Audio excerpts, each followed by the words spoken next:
আসসালামু আলাইকুম। আমার আজকের রেসিপি ভিন্ন স্বাদের করলা ভাজি। অনেকেই তো তিতা লাগার ভয়ে করলা খেতেই চান না। তবে একদিন এইভাবে করলা ভাজি করে দেখবেন। একদম তিতা লাগবে না আর খেতেও ভিন্ন স্বাদের হবে। শুধু বড়রা না, ছোটরাও কিন্তু চেটেপুটে খাবে।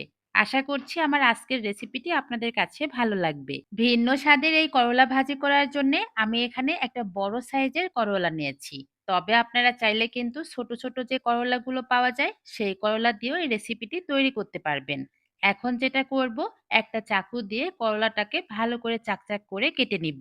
একদম মোটাও না, আবার একদম পাতলাও না। ঠিক এরকম সাইজ করে করলাটাকে আমি চাকচাক করে কেটে নিয়েছি। এখন যেটা করব, একটা চাকু দিয়ে এভাবে করলার মাঝখানে যে বীজের অংশটা আছে, এই অংশটাকে ফেলে বাদ দিয়ে দিতে হবে। করলার এই সাদা অংশটা বাদ দেওয়ার পরে দেখতে কিন্তু অনেকটাই রিংয়ের মতো মনে হবে। আর এই কাজটা কিন্তু খুবই সহজ। হাত দিয়ে একটু চাপ দিলেই এই সাদা অংশটা বের হয়ে আসবে।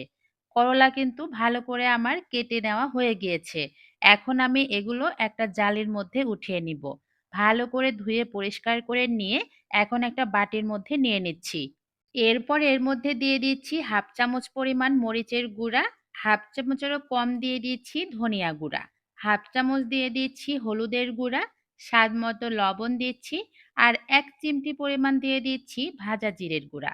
হাফ চামচেরও কম দিয়ে দিচ্ছি এখানে আদা, রসুন, জিরে বাটা। সাথে সামান্য একটু পানি দিয়ে এখন মসলার সাথে করলার এই টুকরাগুলো ভালো করে মাখিয়ে নিতে হবে। মসলার সাথে ভালো করে মাখানো হয়ে গেলে এখন দিয়ে দিব এর মধ্যে হাফ কাপের মতো চালের গুঁড়া। এই রেসিপিতে অবশ্যই কিন্তু চালের গুঁড়াটাই ব্যবহার করতে হবে। আটা বা ময়দা ব্যবহার করা যাবে না। চালের গুঁড়া দিলে খুব বেশি ক্রিস্পি হবে, তাহলে খেতে ভালো লাগবে। চালের গুঁড়ার সাথে ভালো করে মাখানো হয়ে গিয়েছে। এখন আমরা এই করলার টুকরাগুলোকে ভেজে নিব। এজন্য একটা ফ্রাই প্যানের মধ্যে দিয়ে দিচ্ছি পরিমাণ মতো সয়াবিন তেল। আমি এখানে হাফ কাপের মতো তেল দিয়েছি। তেলটা গরম হয়ে গেলে মাখিয়ে রাখা করলার টুকরাগুলো দিয়ে দিচ্ছি। আর এই সময় কিন্তু দেখতে খুবই সুন্দর লাগছিল। এটা দেখতে যেমন সুন্দর, খেতেও ভীষণ মজার। চুলার হিটটা কিন্তু হাইয়ে রাখা যাবে না।